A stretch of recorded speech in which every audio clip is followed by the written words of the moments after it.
You're doing it. I'm just like, it's like 3 hours in, and then I'm just like, oh, let me see how it's doing. And I check. Crazy. And it's at like 80,000 likes, 200,000 views in 3 hours. I'm like, what the fuck? Yeah. And like, I've been losing subs for 6 months, and this was the first time I'm gaining subs. It topped off at like 6 million views and 1 million likes on TikTok.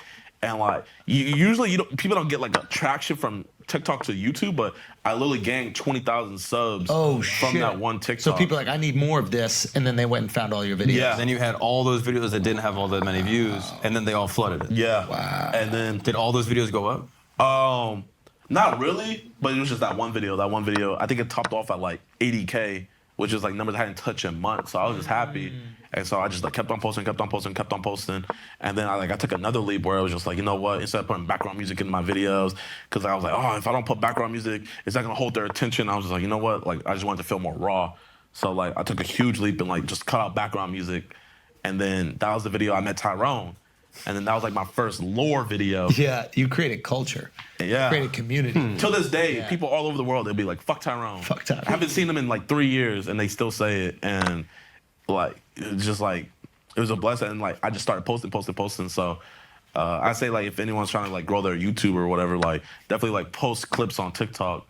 Like now you see it all the time, you know? Like, but also do what you love. Like, I don't know, to me, that was the biggest part of the message right there. Is like, I said, I'm gonna do the videos I'm passionate about, that I find funny. Instead of chasing the algo, I'm gonna post what I like, what I enjoy creating, and then hopefully the algorithm will find the people that have a similar sense of humor as me. That's the beautiful thing about the fucking internet. It's like, I don't understand why anybody's chasing, right? When you have the opportunity to build your own community. Back in the day when shit was on TV, you're too young to probably even remember this, but like, you had to conform to what Channel 11's audience was. Because Channel 11 was like, hey, our demographic is women from 30 to 50. So you need to write a show for that. So everything was conforming. Yeah. Now you could be your realest, authentic self, and you might find 200,000 people to fuck with you, and that's way better than faking like you a 45-year-old white lady.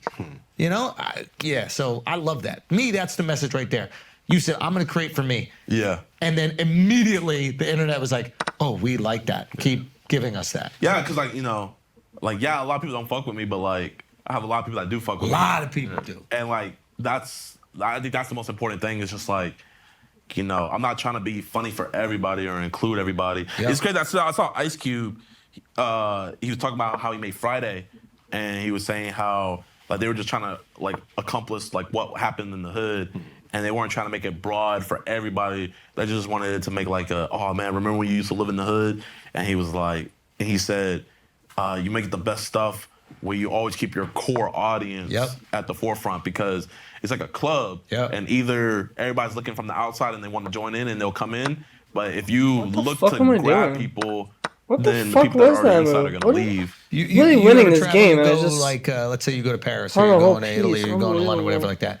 Like, you don't go to an Americanized bar, a hard rock cafe. Like, you don't go all the way over there to get a version of home, right? You go over there because you're curious about this thing you know nothing about, and you want to be this most authentic self. And I think that was Friday in a lot of ways. It was like people who didn't live that life were like, "Ooh, is this what it's like? This is cool." And the people who did were like, "Finally."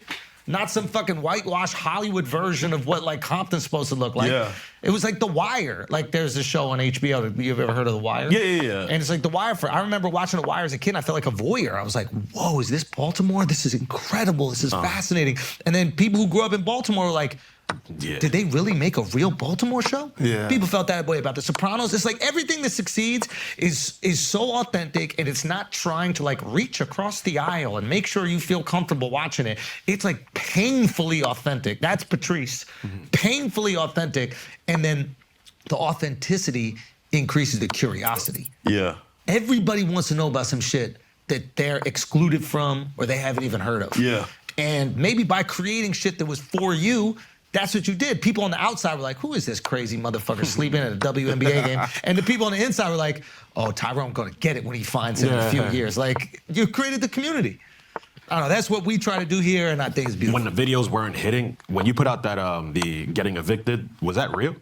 Oh, I did get evicted. Really? Yeah. Oh, I think that was but it wasn't like financial issues or nothing. It was because we were like in the UK for like a month, and we missed a payment, so they were like, if you miss a payment, you have to come in somewhere. And I was like, yo, I'm in the UK.